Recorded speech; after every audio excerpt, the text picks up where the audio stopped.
12 months after my husband passed, I engaged a firm to revamp his former office. I'd just gotten to the church when the foreman contacted me and spoke. "Madam, I require you to see our discovery, but do not come solo. Bring your 2 boys." Why utter that? My pulse almost ceased when our arrival occurred. What if the person you loved most, your husband, the man who knew your deepest secrets, was actually hiding an entire life you knew nothing about? And what if uncovering that truth didn't just unravel his past, but put your life directly on the line? The phone call came during the closing hymn. I really should have silenced it, but even at 63, some modern chords still slipped my mind. The vibration against my palm felt insistent, almost frantic. I glanced down. Morgan Renovation. My stomach clenched. Morgan Holbrook, our contractor, never called unless something was deeply, terribly wrong. I slipped from the pew as quietly as my protesting joints would allow. Outside, the crisp September air hit my face as I pressed the phone to my ear. "Mrs. Golding, I'm sorry to interrupt your Sunday," Morgan began, his voice carrying an edge I'd never heard before. "But we found something in your husband's office. Something you need to see immediately." "What kind of something?" I asked, pulling my cardigan tighter. A pause. When he spoke again, his words were measured, careful. "I can't explain it over the phone, ma'am. But I need you to bring your sons with you. Both of them. Don't come alone." The line went dead. I stood there on the church steps, staring at my phone as the bells began to toll. Don't come alone. What could possibly require both Michael and Dale? What could a contractor possibly unearth that would warrant such a chilling warning? My hands trembled as I dialed Michael's number. He answered on the 3rd ring, his voice thick with the lazy contentment of a Sunday morning. "Mom, I'm in the middle of breakfast with Claire and the kids. Michael, I need you at the house. Now. And bring Dale."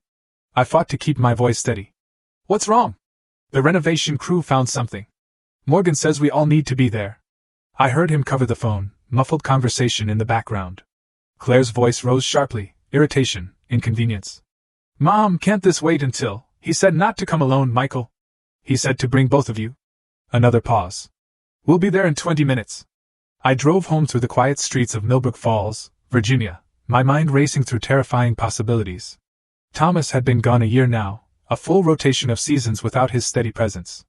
The heart attack had been sudden, merciless. One moment he was in his study, preparing for a deposition. The next, he was gone. His office had remained untouched since that January morning. I couldn't bring myself to enter it, to face the raw absence that filled every corner of that room. But 3 weeks ago, on what would have been our 42nd anniversary, I'd made a decision. I would transform that space into something new, not erase Thomas, I could never do that, but create something forward-looking. A library, perhaps. A place for our grandchildren.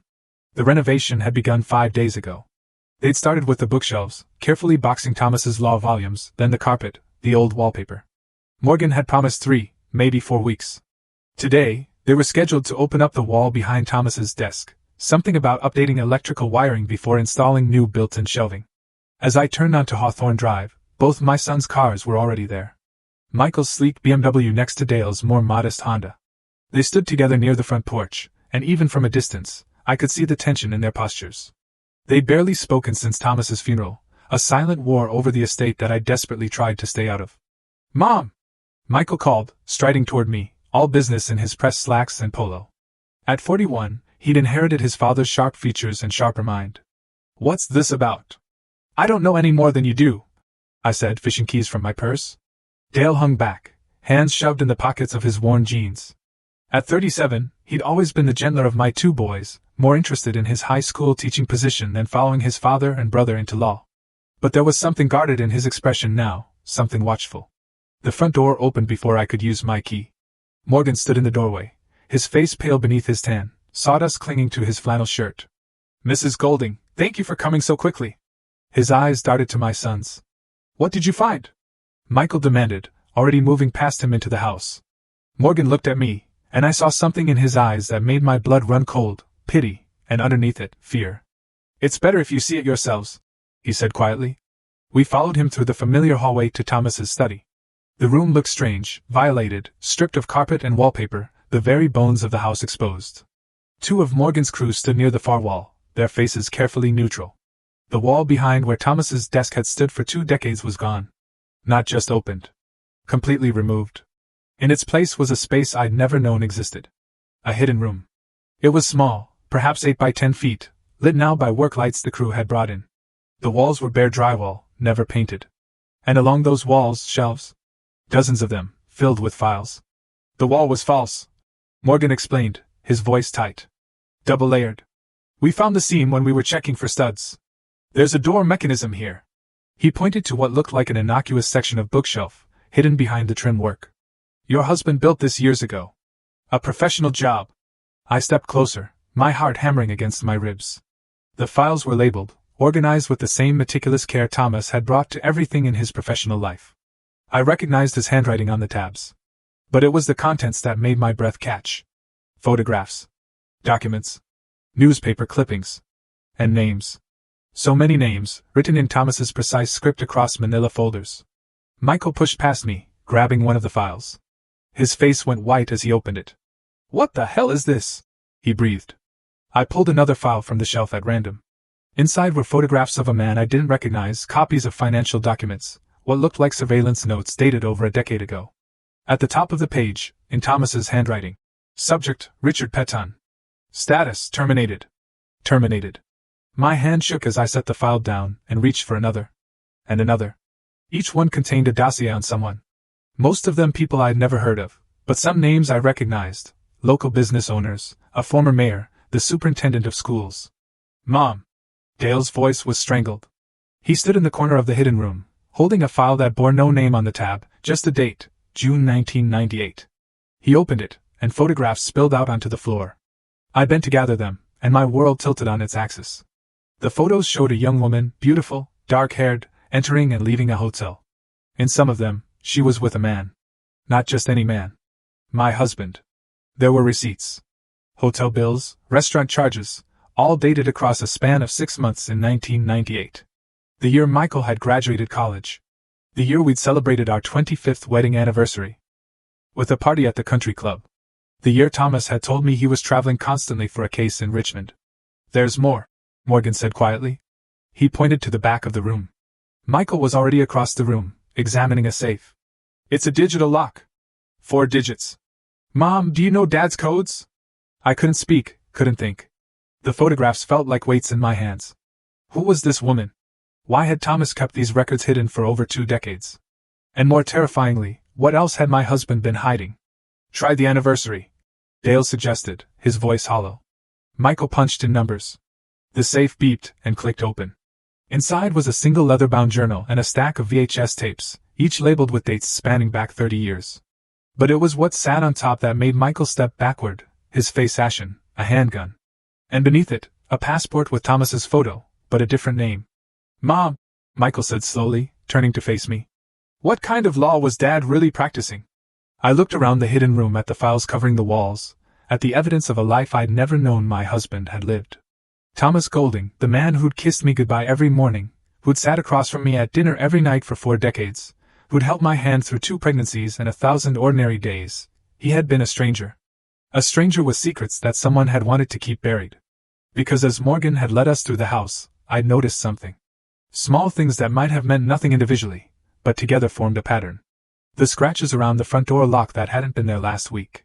The faint smell of cigarette smoke in the hallway, though no one in my family smoked.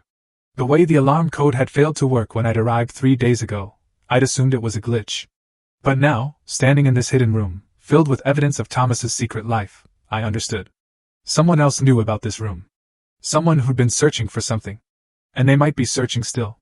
We need to call the police, Dale said. But Michael shook his head, his lawyer's mind already working. And tell them what? That Dad had a hidden room? That's not illegal. The gun probably is. Virginia requires registration, but that's not exactly, Michael. I cut him off, my voice firmer than I felt. Look at these files. Really, look at them. What do you see? He pulled another folder from the shelf at random, opened it. His eyes scanned the contents, and I watched comprehension dawn. These are blackmail files, he whispered. I nodded slowly. And if your father was keeping them, if he'd hidden them this carefully for this long, there's a reason. What reason? Dale demanded. What could possibly justify? The sound of footsteps on the porch stopped him mid-sentence. We all froze. A knock at the door. Sharp. Authoritative. Morgan moved to the window, peered out, and went even paler. There's a sheriff's cruiser in your drive. Did we? Michael said. Another knock, more insistent. A voice called through the door. Mrs. Golding. This is Deputy Marshal Garrett. I need to speak with you about your husband's estate. Deputy Marshal. Not local police. Federal. I looked at my sons, saw my own fear reflected in their faces. Whatever Thomas had been involved in, whatever secrets he'd kept hidden behind that false wall, they just found us. And I had no idea what we'd done to put ourselves in danger, or how to protect my family from what was coming. The marshal knocked again, waiting. Time seemed to freeze in that hidden room, surrounded by evidence of a life I'd never known, holding photographs of my husband with another woman, while a federal officer stood at my door, asking questions I had no answers for. I took a deep breath, trying to steady the earthquake rumbling through my chest, and started toward the hallway. Behind me, Michael grabbed my arm. Mom, wait. We need to think about this. But I'd already made my decision. Whatever Thomas had done, whatever he'd been hiding, I would face it. I'd spent a year grieving a man I thought I knew. Now it was time to discover who he'd really been. Even if the truth destroyed everything I believed about my life. Deputy Marshal Robert Garrett was younger than I'd expected, perhaps 50, with steel-gray hair and eyes that missed nothing. He stood on my porch with the patient stillness of a man accustomed to waiting, his badge displayed prominently on his belt. Mrs. Golding, I apologize for the Sunday intrusion, he said, his Virginia drawl softening the formality. I'm following up on some irregularities related to your late husband's estate filing. May I come in? Behind me, I felt Michael tense. Dale had gone silent. Morgan and his crew were still in the house, witnesses to whatever was about to unfold. Of course, I said, stepping aside. My voice sounded remarkably calm, considering my heart was attempting to break through my rib cage. Though I'm not sure what irregularities you're referring to. Everything was handled by my husband's law partner, Edward Hutchkins. Something flickered in Garrett's eyes at the mention of Edward's name. Yes, ma'am. That's actually part of what I need to discuss with you. He followed me into the living room, noting the renovation chaos with a sweep of his gaze. His eyes lingered on the open doorway to Thomas's study, and I saw a recognition there. He knew about the hidden room. Or suspected. Marshal. Michael stepped forward, extending his hand with the practiced ease of a corporate attorney. I'm Michael Golding, Mrs. Golding's eldest son. Perhaps you could explain the nature of this visit. Garrett shook his hand, assessed him with a glance. I'm investigating potential financial crimes related to several estates managed by the Golding and Hutchkins law firm over the past 15 years. The words fell like stones into still water. My father's firm. Michael's voice sharpened. That's impossible. Golding and Hutchkins has an impeccable reputation. Had, Garrett corrected quietly. Edward Hutchkins disappeared 3 days ago. Cleaned up the firm's trust accounts, approximately $2.3 million, and vanished. We've issued a federal warrant. The room spun. I gripped the arm of the sofa to steady myself. Edward Hutchkins had been Thomas's partner for 30 years. He'd been a pallbearer at the funeral.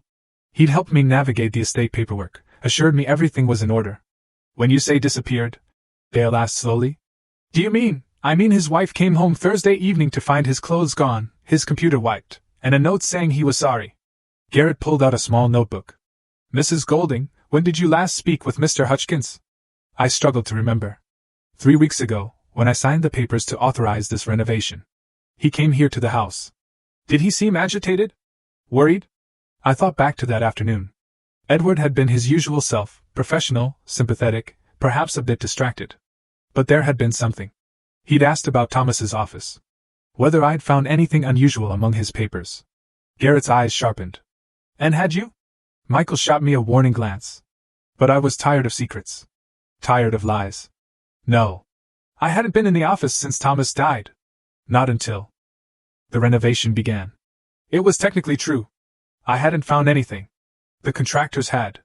Mrs. Golding, I need to ask you something directly. Garrett leaned forward, his expression grave. Did you know your husband maintained files on various individuals? Personal information, financial records, the kind of documentation that might be considered blackmail material? Michael interrupted coldly. Marshal, I think before my mother answers any more questions, we should establish whether she needs legal representation. I'm not investigating your mother, Garrett said. But I am investigating what your father and Edward Hutchkins were doing with those files, and why Hutchkins ran the moment he heard about this renovation. The pieces clicked together in my mind with terrible clarity. He knew about the hidden room. We believe so. Yes. We also believe he was afraid of what might be found there. Garrett stood, walked to the window overlooking the backyard. Mrs. Golding, your husband was a brilliant attorney. He also kept meticulous records of information that certain people would prefer stay buried. We think Hutchkins was helping him manage that information. And when your husband died, someone else wanted those files. I finished. Garrett nodded. We think Edward was being pressured, possibly threatened. And rather than face what was coming, he took the money and ran. Leaving my mother to face the consequences. Michael said bitterly. Leaving all of us to face them. Dale corrected. He'd been quiet until now, but his face was ashen. If Dad was blackmailing people, we don't know that's what he was doing, I said sharply. But even as I spoke the words, I knew they rang hollow. What else could those files be? Garrett turned back to face us. I need to see that room. Whatever your husband was hiding, it may be evidence in a federal investigation, and it may also help us locate Edward Hutchkins before what? I demanded. Before whoever he's running from catches up to him. A chill ran down my spine. You think he's in danger? I think everyone connected to those files is in danger, Mrs. Golding. Including you. The weight of his words settled over the room like a shroud. Morgan appeared in the doorway, his face uncertain. Ma'am, should my crew leave? Yes, Garrett said before I could answer. I'll need this to be an official scene. No unauthorized personnel. As Morgan and his crew filed out, I watched my peaceful Sunday morning transform into something from a nightmare. Federal investigation. Missing partner. Hidden files. Danger. And underneath it all, the nagging question, who had Thomas really been? After Morgan left, Garrett spent 2 hours in the hidden room, photographing everything, making notes, occasionally asking questions I couldn't answer. Who were these people? When did Thomas compile these files? Did I recognize any of the names?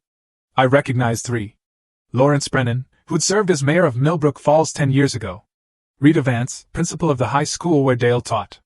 And Sheriff Raymond Cook, who'd recently retired after 30 years of service. All 3 had been friends, people we'd socialize with, shared meals with, celebrated holidays alongside. All 3 had files documenting secrets that could destroy them. Ma'am, you need to see this. Dale stood in the doorway of the hidden room, holding the leather journal we'd found in the safe. His hands trembled slightly. It's Dad's handwriting. It's a ledger. Garrett took the journal, flipped through pages filled with Thomas's precise script. Dates. Names. Amounts. Payments received. Services rendered. The clinical language of transactions. Your father was running a protection service, Garrett said finally. People paid him to keep their secrets. Substantial amounts, based on these figures. That's not possible, I whispered. But I was staring at entries dated across decades, thousands of dollars, tens of thousands, all meticulously recorded. Michael snatched the journal from Garrett's hands, his face flushed with anger. This doesn't prove anything. These could be legitimate legal fees for cases that were never filed with the court. Garrett's voice was gentle but firm. Mr. Golding, I've already cross-referenced some of these names with public records. Your father wasn't representing these people in legal matters. He was collecting money to keep quiet about information he gathered. Then he was a criminal, Michael said flatly. Or he was protecting people, I said quietly. Everyone turned to look at me. What if these weren't victims? What if they came to him, asked for help, and he managed the situation? Garrett studied me with new interest. An interesting perspective, Mrs. Golding. Is that what you believe? I didn't know what I believed anymore. But I knew Thomas. The man who donated to the hospital fundraiser every year, who'd mentored young lawyers, who'd helped me when my mother died and told me everything would be all right. That man couldn't have been a simple blackmailer, could he? I believe my husband was complicated, I said carefully. And I believe there's more to this story than we understand. My phone buzzed in my pocket. A text from an unknown number. Stop looking. Some secrets should stay buried. I showed it to Garrett, watched his expression harden. When did you receive this? Just now. He pulled out his own phone, made a call. I need a trace on a number and a security detail at 428 Hawthorne Drive. Priority 1. Security detail. The words made it real. We were in danger. Not theoretical, future danger, but immediate, present threat. Marshall, I said slowly. If someone knows we found this room, knows we're looking through these files, why warn us to stop? Why not just take what they want? Garrett finished. Because they don't know what you found yet. They're trying to scare you into walking away before you discover something specific. Discover what? Dale demanded. That's what we need to figure out. Garrett closed the journal carefully. Mrs. Golding, I'm going to need you and your sons to come to the federal building tomorrow morning. We'll need complete statements, and we need to secure these files before the sound of shattering glass cut him off. We all froze as a brick crashed through the living room window, wrapped in paper. Garrett had his weapon drawn before the brick stopped rolling. Everyone down. Away from the windows. Michael pushed me behind the sofa. Dale crouched beside us. Through the broken window, I heard an engine roar to life, tires squealing as a vehicle fled down Hawthorne Drive. Garrett spoke rapidly into his radio, calling for backup, issuing descriptions I couldn't process through the ringing in my ears. When he was satisfied the threat had passed, he retrieved the brick with gloved hands, unwrapped the paper carefully. "What does it say?" I asked. His face was grim. "It's a list of names. 23 of them." He looked at me. "Including your sons. And you?" The paper fluttered in his hand as he held it up. At the bottom, scrolled in red marker, "Everyone who knows pays the price. We're taking you into protective custody," Garrett said. "All 3 of you. Right now." "Wait." I stood, ignoring Michael's protests. "I need something from the hidden room. First. Mrs. Golding, 1 minute please." Garrett hesitated, then nodded. "Make it fast." I walked into Thomas's gutted office, into that secret room that had appended everything I thought I knew. The files lined the walls. So many lives documented. So many secrets preserved. But I wasn't looking at the files. I was looking at the VHS tapes. The dates on them spanned decades. But one caught my eye. September 15th, 1987. The day we'd moved into this house. The day Thomas had insisted on setting up his office first, before even unpacking the kitchen. The day he'd worked late into the night, alone, building this room. I grabbed 3 tapes. That one, and 2 others dated around significant events in our marriage. Events where Thomas had been distant, preoccupied, secretive. "Mom, we need to go," Michael called from the hallway. I slipped the tapes into my cardigan pockets and returned to find my sons being ushered toward the door by federal agents who'd arrived with remarkable speed. As I stepped out into the cool September afternoon, I looked back at my house, the home where I'd raised my children, where I'd built a life with a man I thought I knew. Someone had threatened my family. Someone wanted these secrets to stay buried badly enough to hurl a brick through my window. But they'd made a mistake. They'd assumed I would run, would hide, would let federal agents take over while I trembled in fear. They didn't know that I'd spent 40 years married to a man who kept secrets. I'd learned a few things about patience. About observation. About waiting for the right moment to act. And I'd learned that the most dangerous person in any room is the one everyone underestimates. The 63-year-old widow. The grieving wife. The confused, helpless woman who needed protection. Let them think that. Let them believe I was fragile, overwhelmed, out of my depth. While they watched the shield, they wouldn't see the sword. I climbed into the back of the federal vehicle, the VHS tapes heavy in my pockets, and began to plan. The federal safe house was a nondescript ranch in Fairfax County, 40 minutes from Millbrook Falls. Beige siding, brown shutters, a lawn that needed mowing, the kind of place you drive past without a second glance. Perfect camouflage for people who needed to disappear. "You'll stay here until we assess the threat level," Garrett explained as he ushered us inside.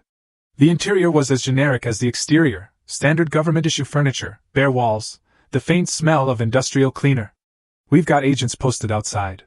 No one gets in or out without authorization." Michael immediately began making calls to his office, his wife, anyone who would listen to his complaints about the disruption to his schedule. Dale sat at the kitchen table, staring at nothing, his face still pale from shock. I excused myself to the bathroom, locked the door, and pulled out the VHS tapes. 3 cassettes. 3 different eras of our marriage. But no way to watch them. I doubted the safe house came equipped with a VCR. A soft knock interrupted my thoughts. "Mom?" Dale's voice uncertain. "You okay?" I slipped the tapes back into my pockets and opened the door. "I'm fine, sweetheart." He studied me with a concern that made my heart ache. Of my 2 sons, Dale had always been the more perceptive, the one who noticed when something was wrong. "This is insane. All of it. Dad couldn't have been what they're saying he was." "I know." I squeezed his hand. "But we need to understand what really happened before we can defend him. The files, Mom. All those people. What if they're coming after us because he stopped?" Dale struggled with the words. "What if Dad hurt people? What if he ruined lives?" It was the question I'd been avoiding. "Then we deal with the truth, whatever it is." But even as I said it, doubt gnawed at me. Thomas had been many things, but cruel, destructive?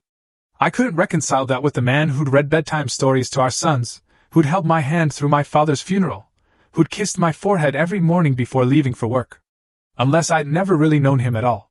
That evening, while Michael argued with Claire over the phone in the bedroom, and Dale dozed on the couch, I noticed something odd. The agent posted by the front door, a young woman named Torres, kept checking her phone, not casually, anxiously. And when Garrett stepped outside to take a call, I saw Torres follow him. Through the window, I watched them have a heated conversation. Garrett's body language was aggressive, territorial. Torres looked defensive. They were arguing about us. About the case. When Garrett returned, his expression was carefully neutral. But I'd spent 40 years reading people's faces at dinner parties and client meetings. Something had changed. Mrs. Golding, I need to ask you some questions about your husband's partnership with Edward Hutchkins. He sat across from me at the kitchen table, pulled out his notebook. How much did you know about their business arrangement? I knew they were partners. Equal shares in the firm. Thomas handled most of the trial work. Edward managed estates and contracts. Did you know Edward was married before? That his first wife died in a car accident in 1995. The question seemed to come from nowhere. Yes, I knew. It was tragic. She was only 32. Garrett's pen stilled on the page. Did your husband ever mention anything unusual about that accident? A cold feeling spread through my chest. What are you implying? I'm not implying anything. I'm asking if Thomas ever suggested the accident might not have been. He chose his words carefully. Accidental? Absolutely not. But even as I said it, I remembered something. A conversation years ago, after a firm dinner, Thomas and I driving home, and him saying something odd about Edward. He's trapped now. No way out. I'd assumed he meant trapped by grief, by loss. What if he'd meant something else entirely? Marshal Garrett, I said slowly. What did you find in those files about Edward's wife? He closed the notebook. That's part of an ongoing investigation. I can't. You think my husband knew something about her death? You think he used it to control Edward? The pieces were assembling themselves in my mind with terrible clarity. All these years, Edward wasn't just Thomas's partner. He was what? Another victim. Another person Thomas had leverage over. I think your husband was very good at collecting insurance policies, Garrett said quietly. Information he could use if he ever needed leverage. And I think Edward Hutchkins finally decided he'd had enough. My phone buzzed. Another text from the unknown number. Asked Garrett about his brother. I showed him the screen, watched the color drain from his face. Who sent this? His voice was tight. The same number as before. What does it mean? What about your brother? Garrett stood abruptly, walked to the window. When he spoke again, his voice was rough. My brother committed suicide 8 years ago. He was a banker in Richmond. Got caught up in some kind of financial scandal. Lost everything. He turned to face me. Your husband's firm handled the investigation. The implications hung in the air between us. You think... Thomas? I think my brother's name was in one of those files, Garrett said. And I think whatever information your husband had drove James to put a gun in his mouth. The room tilted. This wasn't just about investigating Thomas's crimes. This was personal. Garrett had a stake in whatever we uncovered. Does your supervisor know? I asked carefully. Know what? That I requested this assignment? That I've been waiting 8 years to find out what your husband knew about my brother's death? His laugh was bitter. I'm the best person for this case, Mrs. Golding. Because I understand exactly what kind of man Thomas Golding was. Then you're compromised. Michael stood in the hallway, his face hard. You can't investigate objectively. You need to remove yourself. I need to find Edward Hutchkins before he disappears with evidence that could answer 8 years of questions. Garrett shot back. And I need to figure out who else wants those files badly enough to threaten your family. So unless you want to file a formal complaint and wait for a new team to get up to speed, which could take weeks, I suggest we continue working together. Michael looked at me. I saw the calculation in his eyes. The lawyer's assessment of risk versus reward. We continue, I said quietly. But Marshal Garrett, you need to be honest with us. All of us. No more secrets. He nodded slowly. Fair enough. Then here's the truth. We found something else in the files. A list of dates and locations. Meeting spots, we think. Where your husband collected payments. The last entry is dated 3 weeks before he died. The location is the old Riverside Mill, out past Route 29. That's abandoned, Dale said. Has been for years.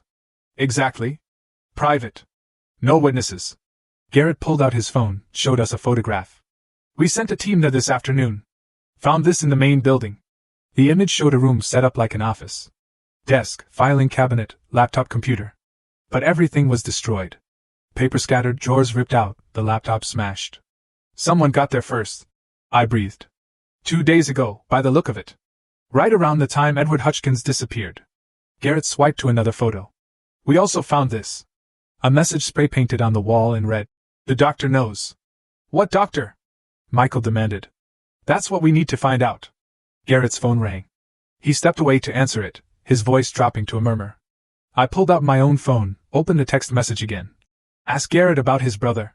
Someone wanted me to know the marshal was compromised. Someone wanted to create distrust, division. But why? Unless they needed us fighting among ourselves instead of looking too closely at the evidence. I stood, walked to the kitchen window. The safe house backed onto a wooded area, dark now as evening settled in. Movement caught my eye. A figure just at the tree-ling. Too far to make out details, but standing there. Watching. Marshal, I called quietly. We have company. Garrett was at my side in seconds, weapon drawn. He radioed Torres. Perimeter breach. Northeast corner.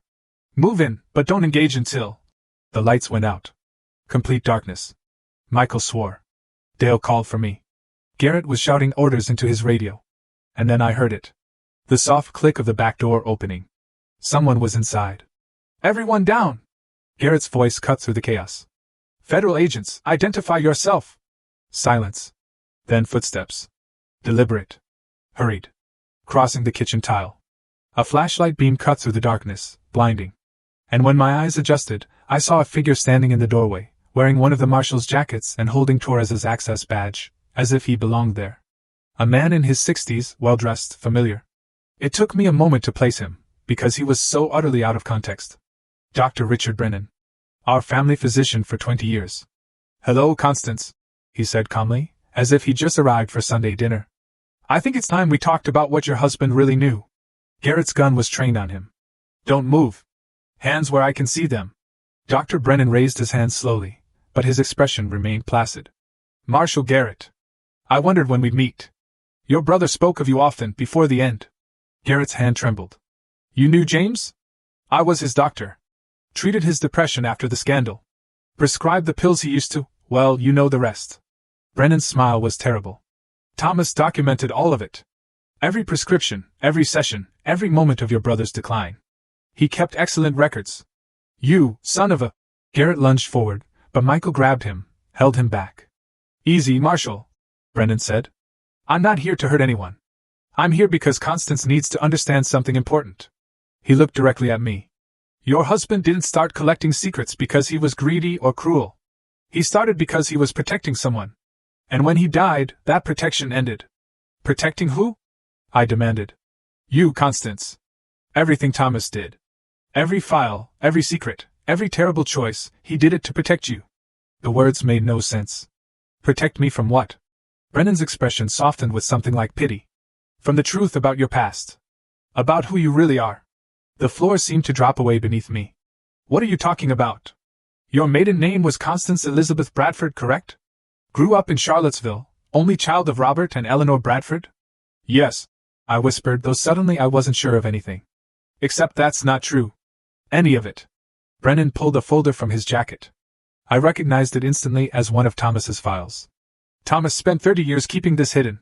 But now that he's gone, the people who wanted it buried have come looking. And they will hurt anyone who stands in their way. He tossed the file onto the kitchen table. In the flashlight beam, I saw my name on the tab. My file? Thomas had kept a file on me? Open it, Brennan said. Before anyone else dies, you need to know what your husband gave up everything to protect. My hands shook as I reached for the folder. Michael and Dale crowded close. Garrett kept his weapon trained on Brennan, but his eyes were on the file too. I opened it. The first document was a birth certificate. Not mine. I'd seen mine hundreds of times. This one listed a different name, Margot Hines, born June 3, 1962, in Pittsburgh, Pennsylvania. My birthday. My birth date. But not my name. I don't understand, I breathed. Keep reading, Brennan said softly. Newspaper clippings dated 1968. A house fire in Pittsburgh. 2 deaths, Robert and Diane Keller. 1 survivor, their 6-year-old daughter, Margot. Photographs of a little girl with dark hair and solemn eyes.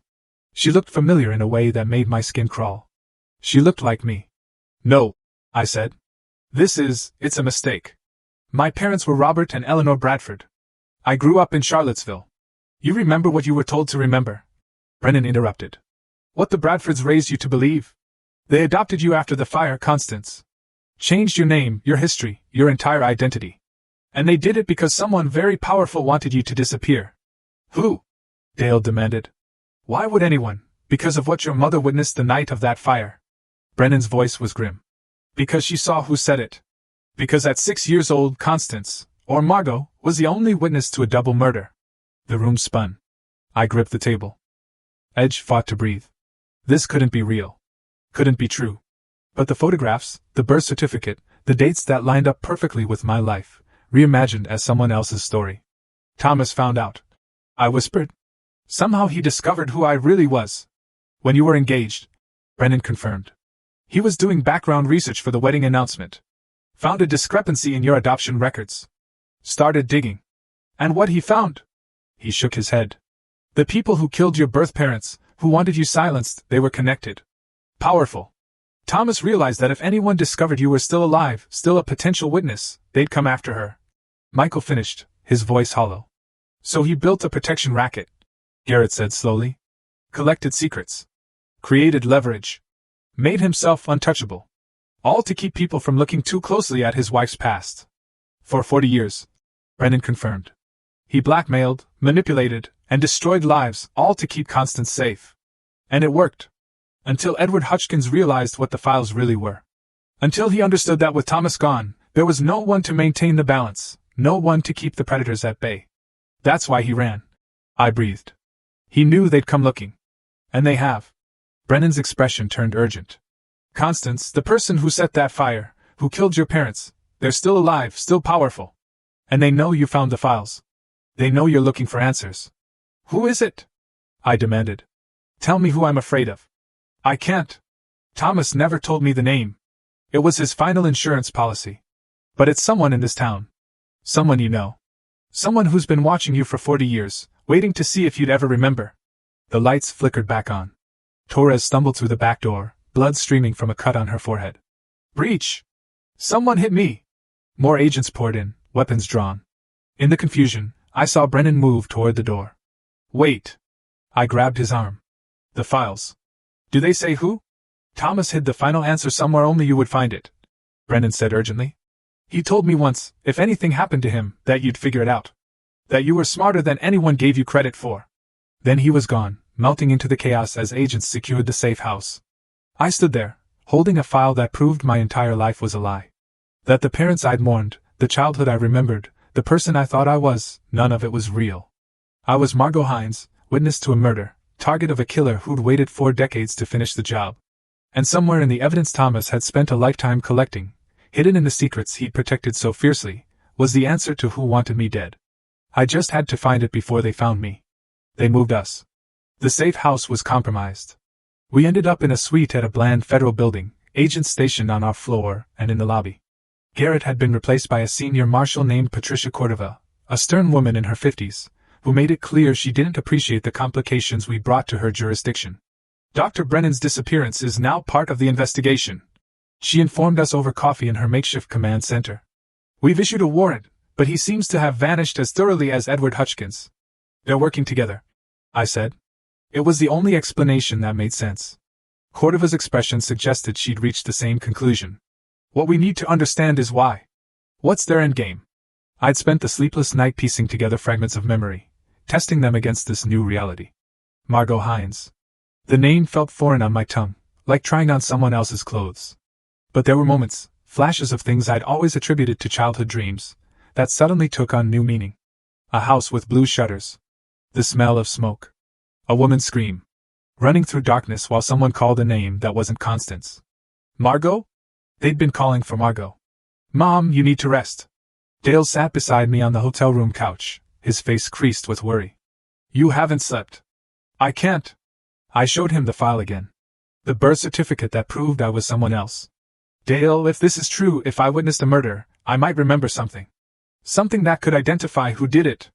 Or you might be traumatized all over again, he said gently. Let the professionals handle this. But the professionals had let Dr. Brennan walk into a federal safe house and walk back out. They'd lost Edward Hutchins and $2.3 million. They were searching for answers in Thomas's files, while the real answer was locked somewhere in my fractured memory. Michael paced by the window, phone pressed to his ear. He'd been on calls all morning, declaring to his office, to the family attorney. When he finally hung up, his expression was grim. "We have a problem. A big one." Cordova looked up from her laptop. "What kind of problem?" "Claire's father is Lawrence Brennan. The former mayor. The one who has a file in Dad's collection." Michael's jaw tightened. "She just informed me that her family is filing a lawsuit against Mom for defamation and emotional distress. They're claiming Dad's files contain false information intended to damage her father's reputation." "That's ridiculous," Dale said. "They can't sue Mom for something Dad did." "They can. And they are. And Claire's standing with them." Michael's voice cracked slightly. "She wants me to choose her family or mine." The betrayal in his eyes cut deeper than any physical wound. His wife, the woman he built a life with, was turning this investigation into a weapon against us. "Lawrence Brennan," I said slowly, pulling the name from memory. "He was mayor from 2008 to 2014. Thomas and I went to several functions at his house. He has a daughter about your age, Michael, and a son, Richard." Cordova finished, looking up from her computer.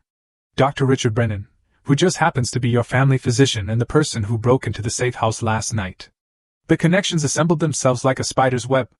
Lawrence Brennan, compromised by whatever Thomas had discovered. His son Richard, somehow involved in covering up the truth about my identity. Both of them connected to a murder 40 years old. "We need to see Lawrence Brennan's file," I said. Cordova shook her head. "It's evidence in a federal investigation. I can't just. My family is being sued. My son's marriage is falling apart. Someone is trying to kill me." I stood, fought to keep my voice steady. "I have a right to know what's in that file." After a long moment, Cordova pulled out her phone, made a call. 10 minutes later, an agent arrived with a copy of Lawrence Brennan's file. It was thicker than most of the others. Inside were photographs dating back to the 1980s, financial records, copies of sealed court documents. But it was the newspaper clipping that made my blood run cold. Pittsburgh Gazette, October 15, 1968. Investigation continues in Keller House fire. The Brennan family lived in Pittsburgh. I whispered. In 1968. Cordova was already typing, pulling up records. Lawrence Brennan, born 1959 in Pittsburgh. Family moved to Virginia in 1969. 1 year after the Keller fire. She looked up. His father was a fire inspector. I finished, the memory surfacing like something from deep water. I remember there was a man who came to our house. The Keller's house. He wore a uniform. He argued with my father about something. The fragments were assembling into a picture I didn't want to see. A fire inspector's family. A convenient house fire. A 6-year-old witness who disappeared into the foster system, renamed, relocated, her entire identity erased. Brennan's father was dirty. Cordova said, reading from her screen. Thomas's filed documents payoffs, evidence tampering, a pattern of declaring arson cases as accidental when paid enough. He died in 1995, but his son inherited his secrets. And when Lawrence ran for mayor, Thomas had everything he needed to control him.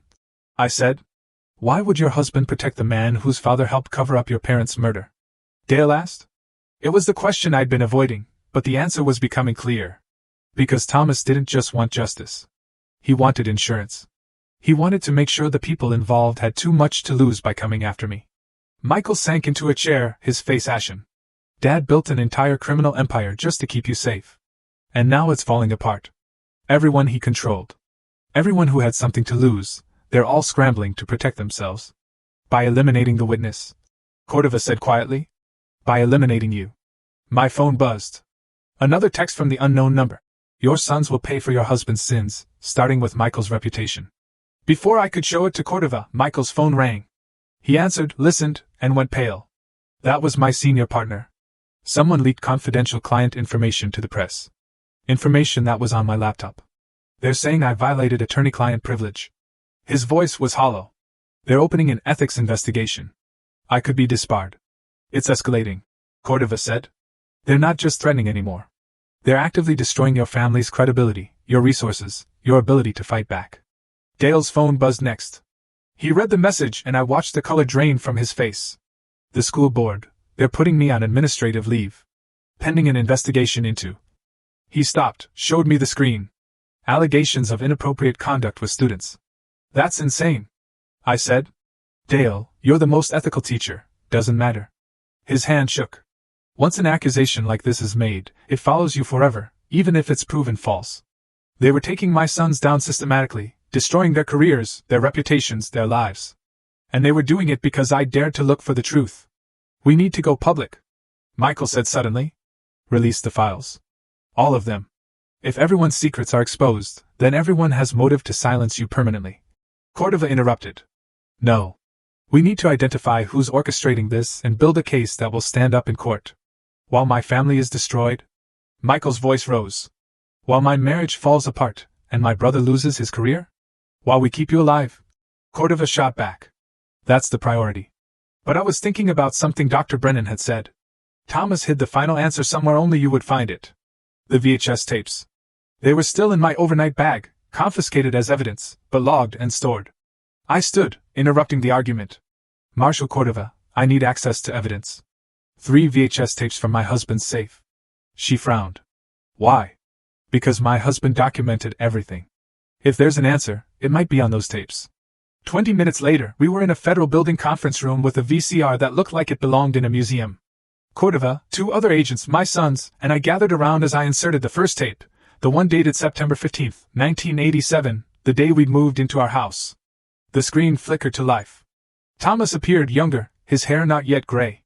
He sat in what I recognized as his office, before the false wall, before the hidden room. Constance, his recorded voice said, if you're watching this, then I'm gone. And you found the room, which means the protection I built has failed. My throat tightened. Dale gripped my hand. I want you to know that everything I did for you. When I discovered who you really were, what you'd witnessed. Thomas paused, collected himself. I had a choice. Tell you the truth, and watch you live in fear, or keep the secret and make sure no one could ever hurt you. He chose the lie. Michael whispered. I chose you. Thomas's recorded voice continued, as if answering. And I'd make the same choice again. But if you're watching this, the situation has changed. The people involved have made a move, so you need to know everything. The camera angle shifted. Thomas held up a photograph. I recognized it immediately as one from my file. The Keller house before the fire. Your father, Robert Keller, was an accountant. He discovered fraud at his firm. Massive embezzlement, money laundering, connections to organized crime. He documented everything. Planned to go to the authorities. Thomas's expression was grave. They killed him before he could. Made it look like an accident. A gas leak. A house fire. But you survived, Margot. You ran. The name sent chills through me. Margot. I'd been Margot. The man who ordered the hit was named Vincent Castellano. Mid-level crime boss. Pittsburgh operation. He's dead now. Died in prison in 1994. But his organization survived. And the person who actually set the fire, that was never proven. The investigation was compromised by the Brennan family's fire inspector father. The evidence was destroyed. Then how do we find them? I asked the screen, knowing he couldn't answer. But Thomas smiled, as if he'd anticipated my question. I spent 30 years following the money. Castellano's organization had connections in Virginia. When his empire fell, his people scattered. Somewhat legitimate, changed names, built new lives. Got into politics. Business. Medicine. Medicine. I thought of Dr. Richard Brennan. Of his father, Lawrence. I documented everyone with connections to the original crime. Thomas continued. Everyone who might have been involved. It's all in the files. But the person who actually killed your parents, who tried to kill you. I never found definitive proof until 3 weeks ago. 3 weeks before he died. I received a call, anonymous. Someone who claimed to know what happened that night. They wanted to meet. To make a deal. They said they had evidence, and they were willing to trade it for immunity from the leverage I had over them. It was a trap. Cordova said quietly. I went to the meeting. Thomas said on screen. At the old Riverside Mill. And I recorded everything. He looked directly into the camera. If you're watching this tape, Constance, you need to find the others. They're hidden in places that mean something to us. Places only you would think to look. The screen went black. We sat in stunned silence. Finally Dale spoke. Dad was trying to make a deal with his own blackmail victim. Someone he had leverage over. Someone who knew about the Keller murders. Someone who killed him for it. Michael added. I thought about the recording, the meeting at Riverside Mill, the destroyed office we'd found there. Thomas made a recording of that meeting. I said. It would be evidence of who killed my parents. Maybe even evidence of who the killer is. My phone buzzed. The unknown number again. Found the mill. Found the office. Looking for the house next. Hope. Your son survived the search. The threat was clear. They were going to my house, where Morgan's renovation crew had torn open walls, exposed the hidden room, disturbed evidence. Where they might find whatever Thomas had hidden there. We need to get back to Millbrook Falls, I said, standing. Absolutely not, Cordova said. It's too dangerous. We'll send a team. They won't know what to look for. Thomas said he hid things in places that meant something to us, to our marriage, our life together. I grabbed my coat. I'm the only one who can find it. Then I'm coming with you, Michael said. Me too, Dale added. Cordova looked ready to argue, then sighed. Fine. But we do this my way. Full tactical team, armored vehicles, and at the first sign of trouble, we pull out. Agreed? I nodded, but I was already thinking ahead. Thomas had left me a trail. Clues hidden in our shared history, in the life we'd built together. He trusted that I would be smart enough, observant enough, to find what he'd left behind. Everyone else saw me as a 63-year-old widow, fragile, confused, in need of protection. Thomas had known better. He'd spent 40 years watching me navigate social politics, manage a household, raise 2 intelligent sons. He'd seen the steel beneath the polite exterior. And he'd bet everything, his reputation, his life's work, the truth about my past, that I would be able to finish what he'd started. As we prepared to return to Millbrook Falls, to walk back into danger, I felt something shift inside me. Fear was still there, yes, but underneath it was something stronger. Determination. Someone had killed my birth parents. Someone had spent 40 years trying to keep me silent. Someone had murdered my husband to protect their secrets. And they just threatened my sons. That was their mistake. Because a mother protecting her children is the most dangerous force in the world. They were about to learn that lesson the hard way. We arrived at my house just after sunset. A convoy of federal vehicles rolling up Hawthorne Drive like an invading army. The neighbors' curtains twitched. Mrs. Patterson from next door stood on her porch, arms crossed, watching with undisguised curiosity. The house looked violated in the fading light. Yellow police tape still hung across the door from the brick incident. Morgan's truck was gone, but his equipment remained scattered across the lawn, sawhorses, tarps, a stack of drywall sheets growing damp in the evening dew.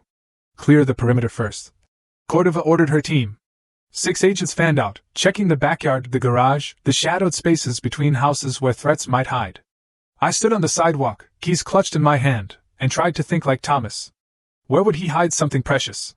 Something that could only be found by someone who knew our history, our private moments? Mom, Dale said quietly. The tree. I turned to look at him. He was staring at the old oak in the backyard, barely visible in the gathering darkness. What about it? Remember when I was 10? I built that treehouse, and Dad helped me. We spent an entire weekend up there. Dale's eyes met mine. He made me promise never to tear it down. Said it was important to keep some things exactly as they were built. My heart began to race. The treehouse.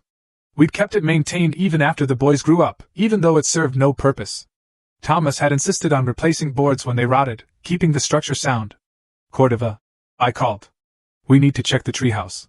She looked skeptical but nodded. Ramirez, Santos, you're with Mrs. Golding. Everyone else, maintain your positions. The backyard was a minefield of shadows. The treehouse perched in the oak's lower branches, accessible by a ladder Thomas had built with his own hands. Ramirez went up first, flashlight beam cutting through the darkness. It's clear, he called down. Just some old furniture, and wait, there's something here. My hands shook on the ladder rungs as I climbed. The treehouse was exactly as I remembered. Small platform, weathered walls. The initials DW and MW carved into the support beam. But Ramirez was pointing to the corner where a loose board had been pried up. Beneath it was a metal box. I lifted it out with trembling hands. The lock was simple, designed to keep out curious children, not determined adults. I broke it open with a rock. Inside was another VHS tape, labeled with a date 3 weeks before Thomas died. And underneath it, a file folder marked, Final Evidence. We need to watch this, I said. Now. Back in the house, with agents posted at every entrance, we gathered again around the ancient VCR. Michael and Dale flanked me on the couch. Cordova stood behind us, her hand never far from her weapon. I inserted the tape. The image was grainy, shot from a fixed camera position. The setting was the Riverside Mill office. I recognized the desk, the filing cabinet, before they'd been destroyed. Thomas sat in frame, facing the camera. This is being recorded on October 8th. He said, his voice steady despite the pallor of his skin. I'm meeting with someone who claims to have information about the Keller murders. Someone I've maintained leverage over for 15 years. The door in the background opened. A figure entered, face initially obscured by shadow. Then they moved into the light. I gasped. Rita Vance. The high school principal. Dale's boss. Thank you for coming, Thomas said on screen. Let's get this over with. Patricia's voice was tight with tension. She sat across from him, her face hard. You said you'd destroy the files if I told you what I know about Pittsburgh. If the information is genuine, yes. I'll destroy everything I have on your embezzlement from the school district. Dale made a strangled sound beside me. She was stealing from the school. For 5 years. Thomas continued on screen. But that's not why we're here. You grew up in Pittsburgh. Your father worked for Vincent Castellano's organization. Patricia's jaw tightened. He was a driver. Low level. He got out before the arrests. But not before he participated in certain operations. Including the Keller fire. The room seemed to freeze. On screen, Patricia went very still. I don't know what you're talking about. Yes, you do. Your father drove the car that night. He was the getaway driver for the person who set the fire. And you know. Thomas leaned forward. He confessed. Patricia's hands clenched into fists. You can't prove any of this. I can prove your father's connection to Castellano. I can prove he was in Pittsburgh the night of the fire. And I can prove that you've been paying money to someone for 15 years. Someone you're terrified of. Someone you're protecting. Thomas leaned forward. Tell me who killed the Kellers, Patricia. Tell me who tried to kill my wife when she was 6 years old. The silence stretched. Then Patricia laughed. But it was a broken sound. You don't understand. If I tell you, they'll kill me. They've killed before. They killed Eddie Hutchins 2 days ago. My blood ran cold. Eddie Hutchins. Edward's son. He'd been found dead last week. An apparent suicide. Edward's son knew. Cordova breathed. On screen, Thomas had gone pale. Eddie is dead? They made it look like an overdose, but he knew too much. His father told him everything before he ran. And now they're cleaning up loose ends. Patricia stood, began to pace. You want a name? Fine. But it won't save you.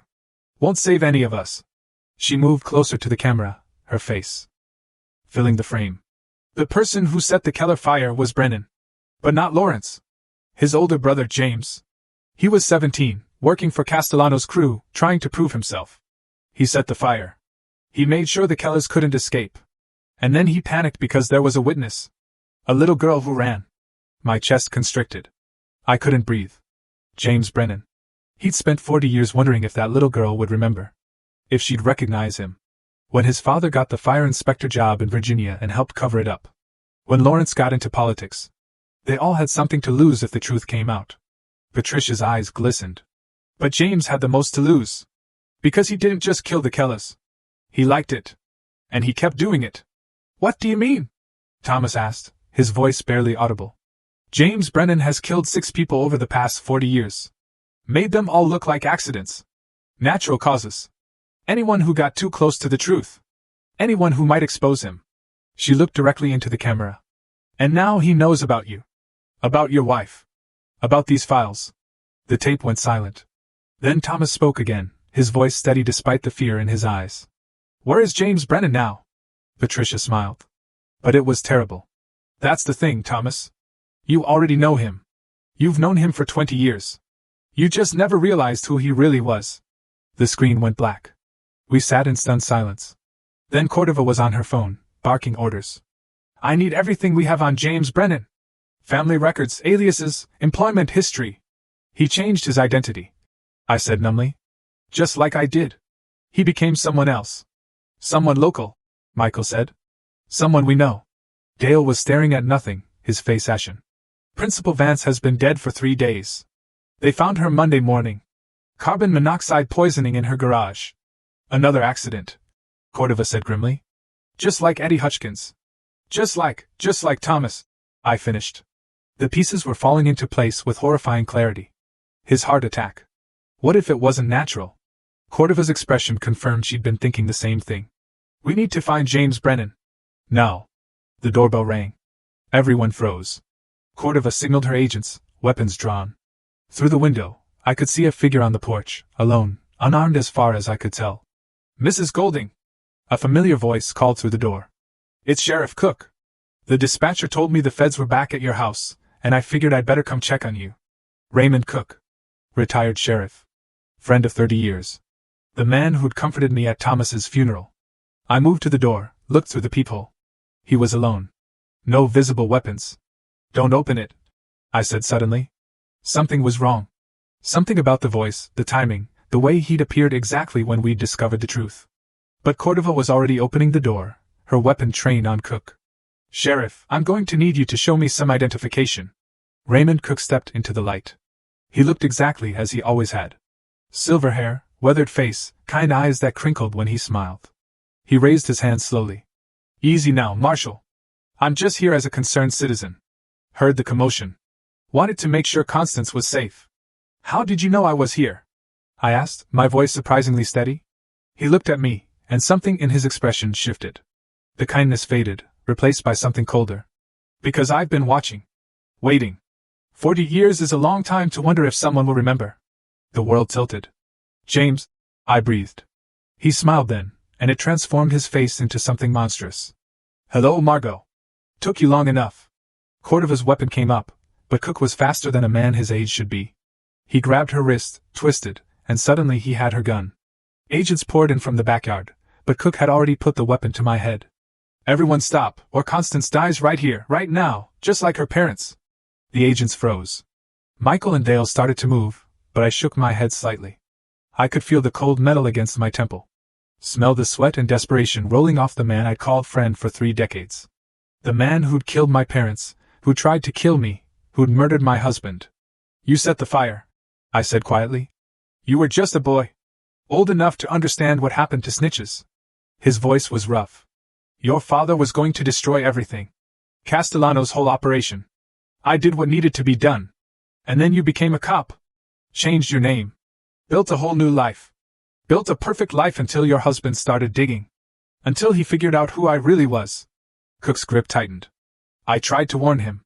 Tried to make a deal. But he wouldn't let it go. So I made his heart stop. Easy enough when you know what you're doing." "You murdered him," Michael said, his voice breaking. "I eliminated a threat. Just like I eliminated Rita Vance when she talked.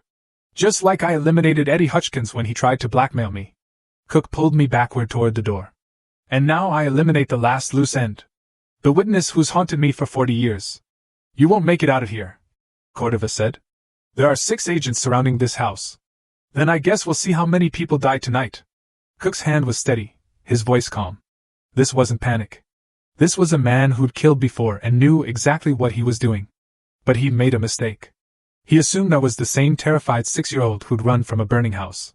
He assumed I was helpless, dependent on others to save me. He didn't know what I'd learned in 40 years of watching, listening, preparing for a threat I couldn't name, but always felt lurking. He didn't know about the letter opener in my cardigan pocket. The one Thomas had given me for our anniversary. Sharp as a knife.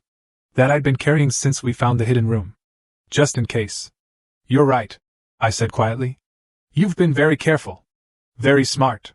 You became the sheriff, the one person who could control investigations, cover up evidence, protect yourself."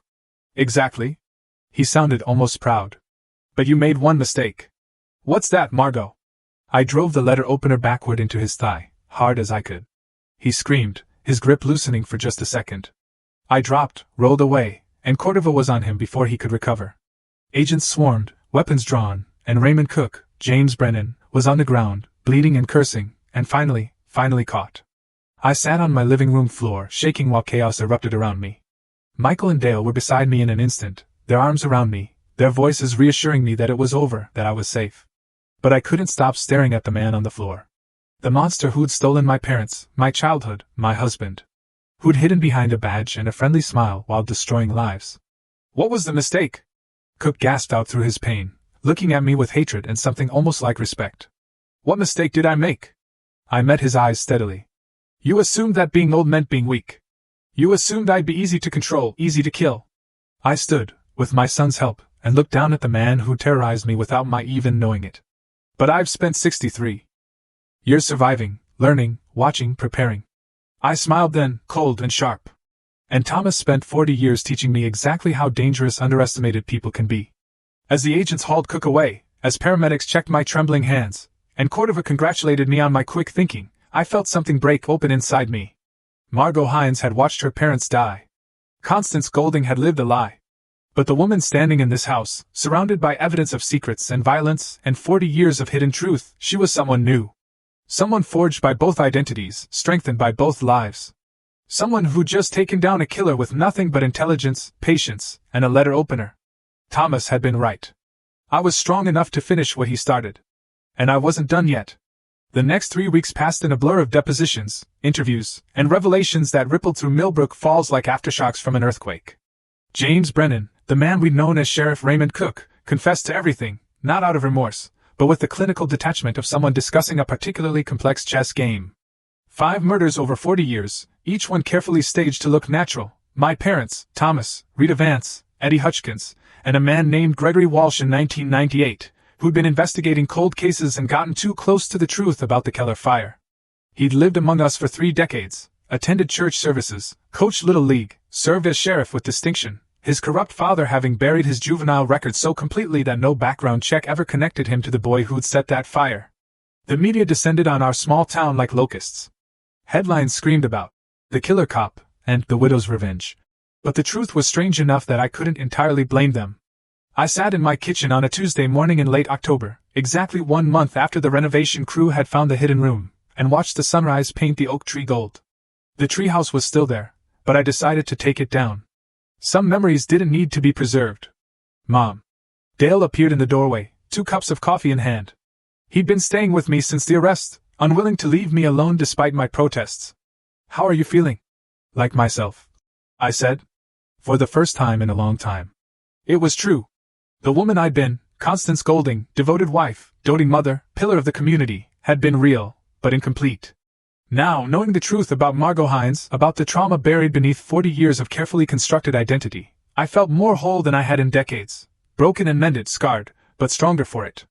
Dale sat across from me, and I saw the question in his eyes, the one he'd been afraid to ask. Do you remember it now?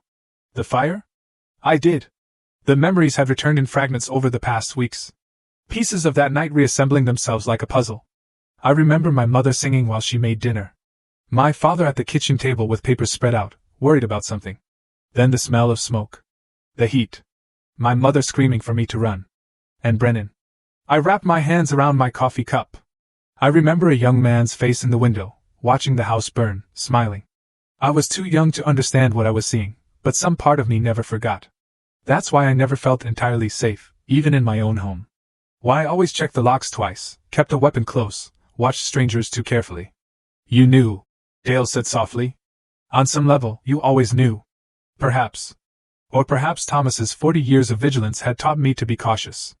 Either way, it had kept me alive. My phone buzzed. A text from Michael. Heading over. We need to talk.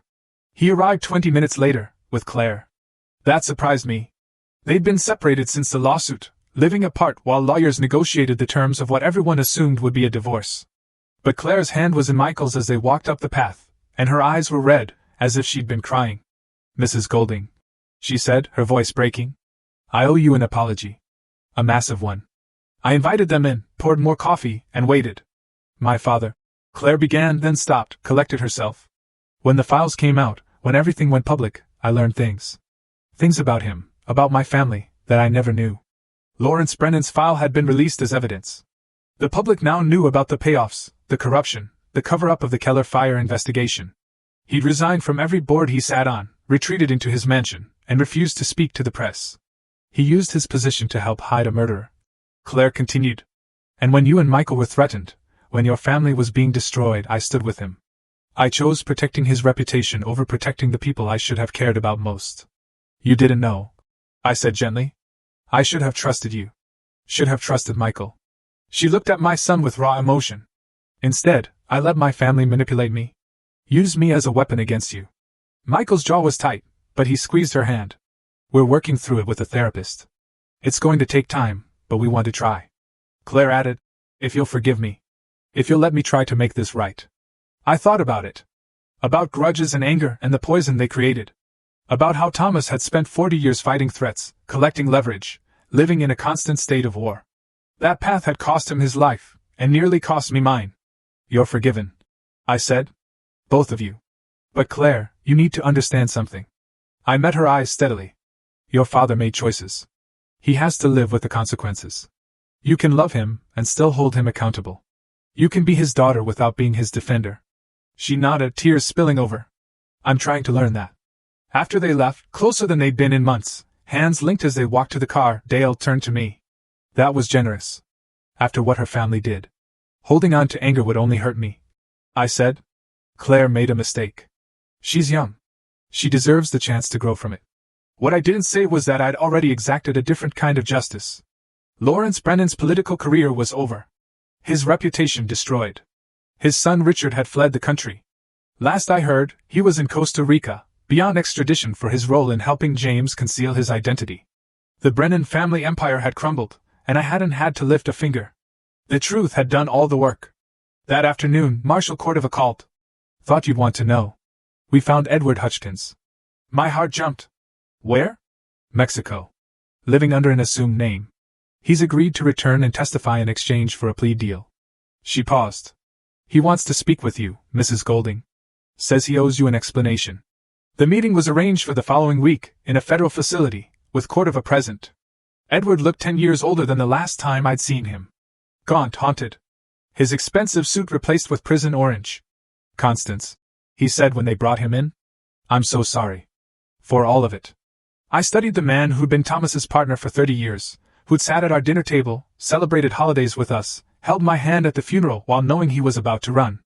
Tell me why, I said simply. He sank into the chair across from me. Thomas and I started the files together. Back. In the beginning, it was about protecting clients. We'd find information that could be used against them in custody disputes, business negotiations. We'd document it, prepare defenses. When did it change? Gradually. We'd discover something damaging, and the person would offer to pay us to keep it quiet. At first, we refused, but then. He rubbed his face. Thomas told me about your past. About the danger you were in. And suddenly all that potential leverage became a tool. A way to protect you. By blackmailing people. By making sure powerful people had too much to lose if anything happened to you. If James Brennan made a move, if anyone connected to the original crime tried to silence you, Thomas had insurance. Mutually assured destruction. It was twisted logic, but I understood it. Thomas had built an empire of secrets to protect one secret. Mine. Why did you run? I asked. Edward's hands trembled. When Thomas died, I thought it was a natural heart attack. Tragic, but expected given his stress levels. But then Eddie, my son, started asking questions. He'd always been curious about the firm, about Dad's work. He found some of the files. Started piecing things together. His voice broke. James Brennan figured out that Eddie knew. He killed my boy Constance. Made it look like an overdose, and I knew. I knew if I stayed, if I tried to fight, I'd be next. So I took the money and I ran. Leaving me to face the consequences. He looked away. I thought they'd leave you alone. You were the grieving widow. You didn't know anything. I thought I was the threat, not you. You were wrong. I was a coward. He met my eyes finally. Thomas spent 40 years being brave enough to protect you. I couldn't even manage 40 days. I'm sorry, Constance. For everything. I stood to leave, then paused. Edward, my husband, built a criminal enterprise. He blackmailed innocent people, destroyed reputations, broke laws. He did it to protect me. But that doesn't make it right. I know. But he also kept me alive. Kept our son safe. Made sure that a 6-year-old girl who witnessed a murder got to grow up, have a family, build a life. I look back at him. I can be grateful for that and still acknowledge the damage. Both things can be true. What are you going to do? He asked. With the files? With everything Thomas built? It was the question I'd been wrestling with for weeks. Thomas's hidden room contained evidence of crimes, secrets, sins, information that could destroy dozens of lives if it became public. I could turn it all over to the authorities. Let justice take its course, even if that justice was harsh and indiscriminate. Or I could do what Thomas never did. Destroy it all. Burn the files. Erase the secrets. Give people the chance to move forward without the weight of past mistakes crushing them. I'm going to make it right, I said. In my own way. The following week, I made my decision. With Cordova's approval, and under federal supervision, I went through every file in Thomas's collection. The ones containing evidence of actual crimes, fraud, embezzlement, abuse, I turned over to the appropriate authorities. People who'd hurt others would face consequences. But the rest. The affairs. The mistakes. The poor choices that had harmed no one but the people who made them. Those I destroyed. Burn them in the fireplace while Dale and Michael watched the flames consuming 40 years of secrets. Are you sure about this? Michael asked as the last file curled into ash. I'm sure. I watched the fire, thought about Thomas sitting in his hidden room, year after year, cataloging human weakness like a scientist studying specimens. Your father thought he was protecting me by controlling everyone around us. But real protection isn't control. It's trust. It's believing that people can change, grow, make better choices. Even the ones who hurt you. Dale asked. Especially them. Holding on to. Those secrets would just make me into what Thomas became. Someone living in fear, using power to create safety that was really just an illusion. The renovation was completed in November. The hidden room was sealed up, returned to empty wall space. Morgan and his crew transformed Thomas's office into the library I'd originally envisioned. Warm wood shelves, comfortable chairs, large windows letting in the afternoon light. My grandchildren visited for Thanksgiving. Michael and Claire's 2 daughters, 7 and 9, explored the new space with delight. They didn't know what that room had been, what secrets it had held. They just saw a library, a place to read and dream and grow. Grandma, the youngest asked, why do you keep looking at that wall? I smiled, pulled her into my lap. Just remembering. Sometimes the things we hide end up being the things we most need to find. She wrinkled her nose. That doesn't make sense. No, I agreed. I suppose it doesn't. But as I sat there, surrounded by family, in the house where I'd lived for 37 years, I understood something Thomas never had. You couldn't protect people by controlling them. You couldn't keep them safe by collecting weapons to use against potential threats. Real safety came from truth. From facing the darkness and not letting it consume you. From building something new from the ashes of what had been destroyed. I was 63 years old. A widow. A mother. A woman with 2 names and 2 histories. Both of them true, both of them mine. I'd survived a fire at 6. Survived a lie that lasted 40 years. Survived the revelation that my entire life had been built on secrets and blood. And I'd done more than survive. I prevailed.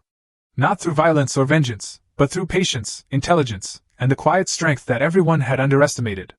Thomas had been right. I was stronger than anyone knew. Smart enough to find the truth. Brave enough to face it. Wise enough to know when to fight and when to let go. That evening, after the family had gone home, I stood in the new library and looked out at the oak tree. The treehouse was gone now, hauled away by Morgan's crew. In its place was empty space, room for new growth. I thought about Thomas's final tape, his last message to me. I chose you, he'd said, and I'd make the same choice again. He'd been wrong about many things. Wrong about how to protect me. Wrong about the cost of keeping secrets. Wrong about the price he was willing to pay. But he'd been right about one thing. I was stronger than anyone knew. The house settled around me. Familiar and strange all at once. My home, my sanctuary. No longer hiding secrets in its walls, but holding memories instead.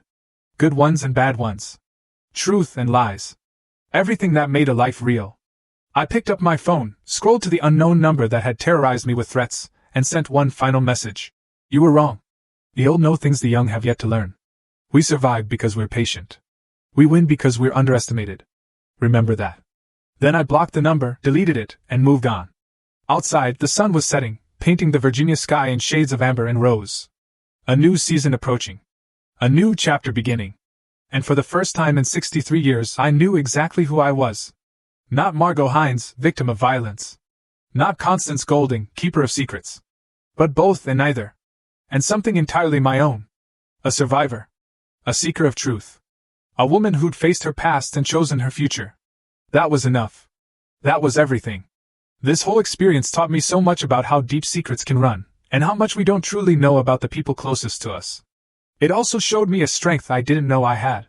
What do you think about Thomas's choices? Or have you ever faced a moment where everything you believed was suddenly turned on its head? Share your thoughts and stories in the comments below. I'd really love to hear from you.